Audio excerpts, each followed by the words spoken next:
Hello guys, welcome to my YouTube channel. तो आज हम करने वाले हैं उपराष्ट्रपति से संबंधित कुछ महत्वपूर्ण प्रश्नों को। तो आज का जो क्विज है वो बहुत ही इम्पोर्टेंट होने वाला है, क्योंकि इससे रिलेटेड क्वेश्चंस एग्जाम्स में पूछ लिए जाते हैं। तो अगर आप हमारे चैनल पर पहली बार आए तो हमारे चैनल को सब्सक्राइब करें और वीडियो को लास्ट तक जरूर देखें। तो हमारा जो पहला क्वेश्चन है वो है, भारत के उपराष्ट्रपति का चुनाव कौन करता है? तो भारत के उपराष्ट्रपति का चुनाव करते हैं एक निर्वाचन मंडल, जिसमें क्या होता है, दोनों सदनों के सदस्य होते हैं। और दोनों सदन कौन से होते हैं? लोकसभा और राज्यसभा के सदस्य। लोकसभा और राज्यसभा के सदस्य, ठीक है, मिलकर क्या करते हैं? उपराष्ट्रपति का चुनाव करते हैं। अगला क्वेश्चन है हमारा, भारत के उपराष्ट्रपति का कार्यकाल कितने वर्षों का होता है? तो ये होता है 5 वर्षों का कार्यकाल होता है, ठीक है।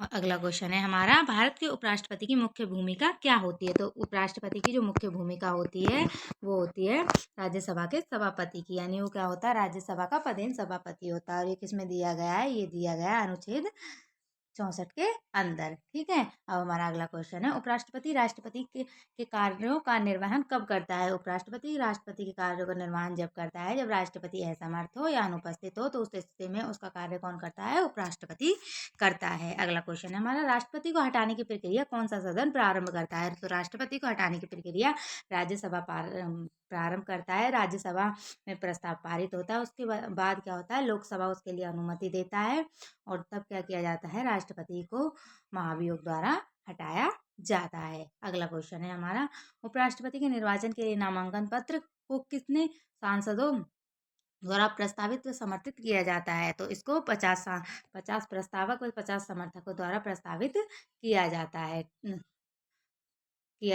ठीक है। अगला क्वेश्चन है हमारा, यदि उपराष्ट्रपति का पद रिक्त हो जाए और नया उपराष्ट्रपति चुने जाने तक कोई व्यवस्था न हो, तो कौन उनके कार्यों को करेगा? तो उनके कार्यों को कौन करता है उस समय? राज्यसभा का उपसभापति उनके कार्यों को करता है, ठीक है। अगला क्वेश्चन है, उपराष्ट्रपति बनने के लिए व्यक्ति को किस प्रकार का नागरिक होना चाहिए? तो उस समय उसको भारत का नागरिक होना आवश्यक होता है। उपराष्ट्रपति का पद अर्हता से संबंधित किस अनुच्छेद में है? तो यह है अनुच्छेद 63 के अंदर उपराष्ट्रपति का पद है। और ये कहाँ से लिया गया है? अमेरिका से लिया गया है, ठीक है। अगला क्वेश्चन है हमारा, निम्न में से कौन उपराष्ट्रपति के शपथ ग्रहण कराता है? तो उपराष्ट्रपति को शपथ ग्रहण कराता है भारत का मुख्य न्यायाधीश, उपराष्ट्रपति को शपथ ग्रहण कराता है। उपराष्ट्रपति का इस्तीफा किसे दिया जाता है? तो उपराष्ट्रपति अपना इस्तीफा राष्ट्रपति को देता है, ठीक है। अगला क्वेश्चन है हमारा, भारत के उपराष्ट्रपति का निर्वाचन किस प्रकार के मतपत्र से होता है? तो ये होता है सीक्रेट बैलेट से होता है। अगला क्वेश्चन है हमारा, क्या उपराष्ट्रपति संसद सदस्य हो सकता है? तो किसी भी स्थिति में जो वो उपराष्ट्रपति होता है वो संसद का सदस्य नहीं हो सकता। वो क्या होता है, उनके जो संसद के जो सदस्य होते हैं उनसे अलग होता है, उनके द्वारा चुना जाता है, ठीक है। अगला क्वेश्चन है हमारा, उपराष्ट्रपति का कार्यकाल पूरा होने से पहले हटाया जा सकता है? तो उसको हटाया जा सकता है राज्यसभा के विशेष प्रस्ताव और लोकसभा की स्वीकृति से उसको हटाया जा सकता है। अगला क्वेश्चन है, यदि उपराष्ट्रपति राष्ट्रपति का कार्यभार संभालता है तो उस दौरान वह राष्ट्रपति का ही वेतन प्राप्त करता है। तो उसको वेतन भी किसका मिलता है? राष्ट्रपति का ही मिलता है। और सारी शक्तियाँ उसके पास कौन सी होती है? जो राष्ट्रपति की शक्तियाँ होती है वो। उपराष्ट्रपति की शपथ किस अनुच्छेद के अंतर्गत ली गई है? तो उपराष्ट्रपति ने जो शपथ ली है वो ली है अनुच्छेद 69 के अंदर, ठीक है। अगला क्वेश्चन हमारा, भारत के संविधान में उपराष्ट्रपति को हटाने की प्रक्रिया किस अनुच्छेद में वर्णित है? तो उपराष्ट्रपति को हटाने की जो प्रक्रिया है वो है अनुच्छेद 67 में। अगला क्वेश्चन है, जब राष्ट्रपति अनुपस्थित हो तो उपराष्ट्रपति अधिकतम कितने समय तक राष्ट्रपति का कार्य कर सकता है? तो वो 6 महीने तक राष्ट्रपति का कार्य कर सकता है, ठीक है। अगला क्वेश्चन है, यदि उपराष्ट्रपति का निर्वाचन अमान्य घोषित किया जाए तो इसका निर्णय कौन करता है? तो इसका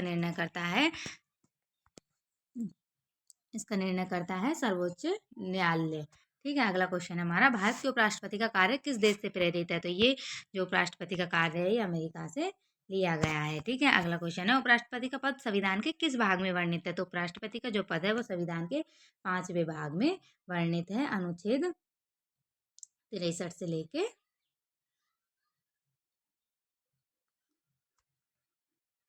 अगला क्वेश्चन है, जब राष्ट्रपति और उपराष्ट्रपति दोनों अनुपस्थित हों तो राष्ट्रपति का कार्य कौन करता है? तो जब राष्ट्रपति और उपराष्ट्रपति दोनों अनुपस्थित हो तो उस स्थिति में मुख्य न्यायाधीश होता है, उनका कार्यभार संभालता है। ठीक है।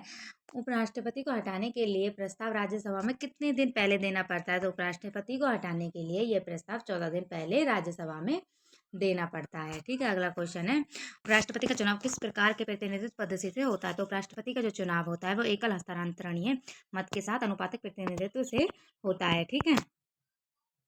अगला क्वेश्चन है, उपराष्ट्रपति का वेतन किस बजट से आता है? तो उपराष्ट्रपति का जो बजट वेतन आता है वो राज्यसभा के बजट से आता है। ठीक है। अगला क्वेश्चन है, उपराष्ट्रपति बनने के लिए नामांकन पत्र किसके समक्ष दायर किया जाता है? तो इसके चुनाव आयोग के समक्ष। अगला क्वेश्चन है, भारत के संविधान में उपराष्ट्रपति के निर्वाचन से संबंधित अनुच्छेद कौन सा है? तो उसके निर्वाचन से संबंधित जो अनुच्छेद है वो है अनुच्छेद 66। ठीक है। अगला क्वेश्चन है हमारा, भारत के उपराष्ट्रपति को हटाने के लिए कौन से सदन की सहमति आवश्यक होती है? वैसे तो इसमें दोनों होते हैं, पहले प्रस्ताव राज्यसभा के अंदर दिया जाता है, फिर क्या होता है लोकसभा के अंदर दिया जाता है। तो इसके लिए क्या होती है, दोनों सदनों की सहमति आवश्यक होती है, पहले राज्यसभा की और फिर लोकसभा की। अगला क्वेश्चन है, राज्यसभा के सभापति के रूप में उपराष्ट्रपति का अधिकार कौन नियंत्रित करता है? सभापति के रूप में उपराष्ट्रपति का अधिकार नियंत्रित करता है संविधान। कौन नियंत्रित करता है? संविधान। भारत के किस उपराष्ट्रपति ने सबसे लंबी अवधि तक सेवा की है? तो वो है हामिद अंसारी जी ने सबसे लंबी अवधि तक सेवा करी है उपराष्ट्रपति के रूप में। भारत के उपराष्ट्रपति का कार्य मुख्य रूप से होता है विधायिका से संबंधित होता है। ठीक है। अगला क्वेश्चन है हमारा, उपराष्ट्रपति का पद किस वर्ष भारत में अस्तित्व में आया था? तो जो उपराष्ट्रपति का पद है वो 1952 में अस्तित्व में आया था। अगला क्वेश्चन है, जब उपराष्ट्रपति राष्ट्रपति का कार्यभार संभालता है तो उसकी भूमिका होती है कार्यवाहक राष्ट्रपति की। क्या भूमिका होती है? कार्यवाहक राष्ट्रपति की होती है। अगला क्वेश्चन है, उपराष्ट्रपति के निर्वाचन में यदि दो उम्मीदवारों को समान वोट मिले तो निर्णय कौन करता है? तो उसका जो निर्णय करता है वो करता है निर्वाचन आयोग, उसका निर्णय करता है। ठीक है। उपराष्ट्रपति के चुनाव हेतु प्रत्याशी की सुरक्षा राशि के रूप में 20,000 रुपये दिए जाते हैं। कितने पैसे देते हैं? 20,000 रुपये दिए जाते हैं। तो उपराष्ट्रपति को हटाने हेतु राज्यसभा में प्रस्ताव पारित करने के लिए आवश्यक है 2/3 उपस्थित व मतदान करने वाले सदस्यों का बहुमत। ठीक है, आवश्यक है। अगला क्वेश्चन है, निम्न में से किस अनुच्छेद के अंतर्गत उपराष्ट्रपति को अर्हता बताई गई है? तो जो उपराष्ट्रपति की अर्हता बताई गई है वो आता है अनुच्छेद 63 के अंदर। अगला क्वेश्चन है, उपराष्ट्रपति राज्यसभा की अध्यक्षता करते समय किस सिद्धांत का पालन करता है? तो वो निष्पक्षता का पालन करता है। ठीक है। अगला क्वेश्चन है, उपराष्ट्रपति का चुनाव लड़े उम्मीदवार की जमानत राशि कब जब्त की जाती है? तो उसकी राशि जब्त की जाती है यदि उसे कुल वेद मतों का 1/6 हिस्सा न मिला हो तो उसकी राशि क्या कर ली जाती है? जब्त कर ली जाती है, उसे लौटाई नहीं जाती है। संविधान के अनुसार उपराष्ट्रपति के चुनाव में यदि कोई विवाद हो तो वह किस अनुच्छेद के तहत निपटाया जाता है? तो उपराष्ट्रपति के चुनाव में यदि कोई विवाद हो तो वो अनुच्छेद 71 के तहत निपटाया जाता है। अगला क्वेश्चन है, उपराष्ट्रपति का चुनाव कौन से संविधान संशोधन से प्रभावित हुआ है? तो ये हुआ है इससे 61वें संविधान संशोधन से प्रभावित हुआ है। उपराष्ट्रपति को राज्यसभा का पदेन अध्यक्ष घोषित करता है। तो कौन इसे उपराष्ट्रपति को राज्यसभा का पदेन अध्यक्ष है? ये घोषित करता है अनुच्छेद 64। ठीक है। अगला क्वेश्चन है हमारा, जब राष्ट्रपति का पद रिक्त हो तो तब उपराष्ट्रपति राष्ट्रपति का कार्य करता है, ये किस अनुच्छेद में कहा गया है? तो ये कहा गया है अनुच्छेद 65 के अंदर। ठीक है। अगला क्वेश्चन है, यदि उपराष्ट्रपति का पद रिक्त हो जाए तो नए निर्वाचन के लिए समय सीमा किस अनुच्छेद में निर्धारित है? तो इसके लिए जो समय सीमा है वो है अनुच्छेद 68 में निर्धारित है। आप हमारे चैनल पर पहली बार आए तो हमारे चैनल को सब्सक्राइब करें और आपको वीडियो कैसी लगी हो कमेंट सेक्शन में ज़रूर बताएं और वीडियो को देखने के लिए आपका बहुत बहुत धन्यवाद, आभार।